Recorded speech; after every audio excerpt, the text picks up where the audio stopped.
नमस्कार दोस्तों, मैं हूं पवन कुमार सिंह और आप देख रहे हैं टारगेट स्टडी हब। दोस्तों, आप लोगों के ही दुख हैं जो मैं अपने इस वीडियो में कहूँगा और आप लोग अपने कष्ट को कमेंट के माध्यम से कमेंट बॉक्स में कहिएगा। देखिए दोस्तों, एडेड जूनियर भर्ती में नित नए रिकॉर्ड बन रहे हैं और रिकॉर्ड इस कदर बढ़ रहे हैं कि जो पीएनपी के जो एक्सपर्ट हैं वो भी उतने नंबर नहीं पा सकते हैं जितने एक्सपर्ट आपके इस भर्ती परीक्षा के हो गए। यानी आप ये कह सकते हो कि इनको किसी भी ट्रेनिंग की आवश्यकता नहीं है। भले ही ये नए टीचर हों, फ्रेशर टीचर हों, ये अभ्यर्थी जब जाएंगे पढ़ाने के लिए तो निश्चित तौर पर ये ऐसे ही टॉपर ये भी पैदा करेंगे, ऐसा मुझको लगता है। देखिए दोस्तों, ऐसा मैं इसलिए कह रहा हूँ क्योंकि ये एक व्यंग्य है। आपको मैं बता दूं कि 150 में 147 नंबर प्राप्त करने वाला, 135 नंबर प्राप्त करने वाला अमूमन जब पेपर सेट करता है पेपर सेटर, तो 7-8 प्रश्न आप देखे होंगे यूपीपीएससी में भी, पीएनपी में भी और माध्यमिक शिक्षा सेवा चयन बोर्ड के द्वारा जो भी एग्ज़ाम कंडक्ट होते हैं, अमूमन गलतियां यूपी ट्रिपल एससी सभी में। अब यूपीएससी में गलतियां नहीं होती हैं और ये सारी चीज़ें तो उसका डिपार्टमेंट ही अलग है, अमूमन हो जाती हैं, लेकिन यहाँ पर तो एक ऑब्वियस है, मतलब स्पष्ट है कि होना ही होना है। लेकिन ये जो टॉपर हैं, पता नहीं किस पेड़ का बादाम खाए हैं कि मतलब कुछ कहना ही नहीं भाई। ये तो रोज़ नए टॉपर जो है मतलब कि रिकॉर्ड बना रहे हैं। अब आपको इंतज़ार करना है कि 150 में से 150 पाने वाला अभ्यर्थी कब आपके सामने आएगा। मैं आपको बता दूं कि ऐसी जो है भर्तियां हो रही हैं जिसमें इस प्रकार के टॉपर सामने आ रहे हैं, इनकी जांच होनी चाहिए। जांच होने के साथ साथ में इनका इंटरव्यू भी होना चाहिए और इस भर्ती में इन लोगों के ऊपर कड़ी से कड़ी कार्रवाई नहीं होगी तो वो अभ्यर्थी बहुत ही दुखी हो जाएगा और निश्चित तौर पर बहुत ही कष्ट उठाएगा कि बताइए, हम जो है 8-8 10-10 घंटे मेहनत करने के बाद में 120 क्वेश्चन नहीं ला पाए और ऐसे अभ्यर्थी जो है हमारे सामने जब टॉपर बैठे हैं, हम 147 150 और पता नहीं 151 न ला दें। ये कष्ट की बात ये भी हो सकती है। अगर बहुत सारी बातचीत करूँगा मैं आप लोगों से, दरोगा भर्ती ओवर एज के विषय में भी बात करूँगा। और झुकती है सरकार, झुकाने वाला चाहिए, सिद्ध कर दिया किसान आंदोलन ने। आप लोग बचपन में सुने होंगे कि नाचता है लट्टू नचाने वाला चाहिए, तो धरती माता सो गई जगाने वाला चाहिए।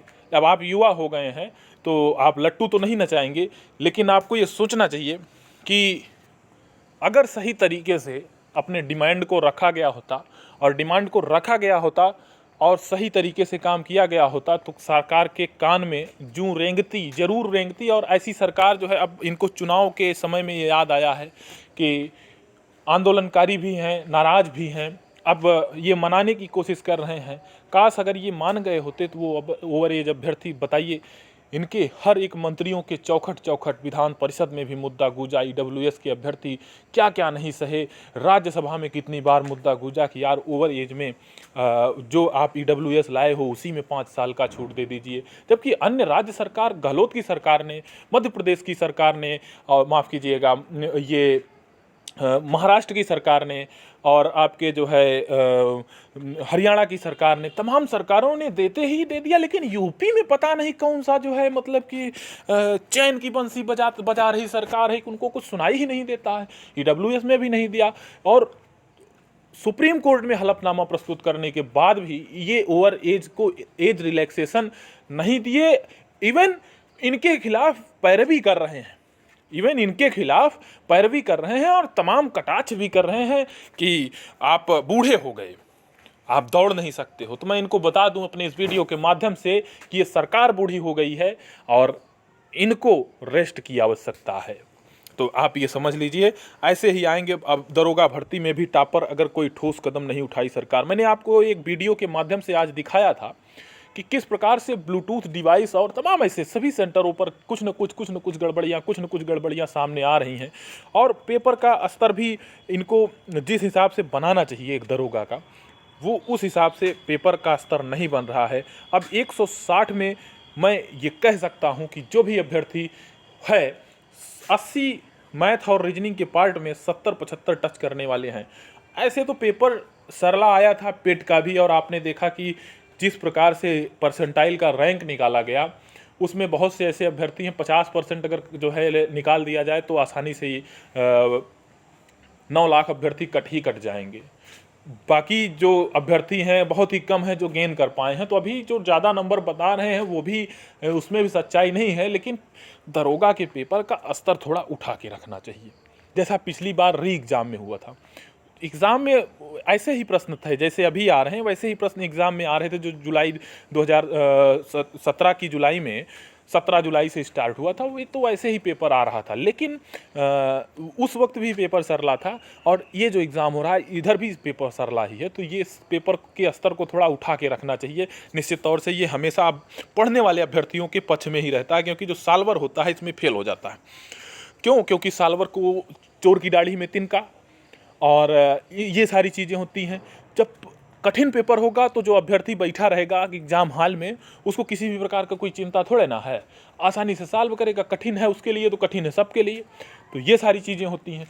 लेकिन जब पेपर का स्तर हल्का हो जाता है तो साल भर खड़े होकर के एग्ज़ाम में ड्यूटी लगा करके ब्लूटूथ के डिवाइस से वन लाइनर क्वेश्चन होगा तो उसको एनालिसिस नहीं करना पड़ेगा और आंसर ही बता देगा। इस टाइप से अभ्यर्थियों का नुकसान हो जाता है, पढ़ने वाले अभ्यर्थियों का। तो ये भर्ती बोर्ड को सोचने की आवश्यकता है, ये सरकार को सोचने की आवश्यकता है। ये अभ्यर्थियों के टेंशन की बात नहीं होनी चाहिए। लेकिन अब ये है, इनको अपने चुनाव की सारी चिंता है, लेकिन अभ्यर्थी जो किस प्रकार से युवा, पढ़ने वाले युवा सबका जो है हित हो, ये सारी चीज़ इनको सोचने के लिए दिमाग में नहीं आती है। चलिए, लेखपाल की भर्ती कब तक, क्या इसमें भी इंटरव्यू होगा? मैं आपको बता दूं कि ये जो भी व्यक्ति सोच रहा है, और मेरे पास फ़ोन करके कई लोग पूछे इसलिए इसको वीडियो में शामिल करना पड़ा, तो मैं आपको बता दूं कि लेखपाल में निश्चित तौर पर अभी ऐसी कोई भी सूचना नहीं है कि इंटरव्यू लगेगा। अगर ऐसा होता है तो निश्चित है कि ये बहुत गलत है, बिल्कुल नहीं होगा। क्योंकि ये जो वैकेंसी है, जो मैनेजमेंट स्तर के लोग होते हैं उनको कुछ ना कुछ पावर देने के लिए, उनको संतुष्ट करने के लिए ऐसा सरकार कर रही होगी। लेकिन लेखपाल में जो UPSSC के थ्रू आएगा, वो प्रबंध कमेटी के तहत जो है वैकेंसी होनी है। तो ये सारी चीज़ें हैं, इसमें इंटरव्यू बिल्कुल नहीं होगा। UPSSC की अगली भर्ती कौन सी होगी, तो मैं आपको बता दूं, UPSSC की अगली भर्ती जो होगी एनएम की होगी, बहुत ही जल्द। और जल्द ही आपको लेखपाल भर्ती का नोटिफिकेशन भी देखने को मिलेगा उसी के जस्ट बाद में। बहुत बहुत धन्यवाद आपको। अगर कुछ भी चीज़ें छूट गई हों तो आप कमेंट बॉक्स में कमेंट करके हमसे पूछेंगे तो मैं उस पर ध्यान दूंगा और ध्यान देकर के वीडियो बनाऊंगा। बहुत बहुत धन्यवाद आपको, जैसा भी होगा। जय हिंद दोस्तों।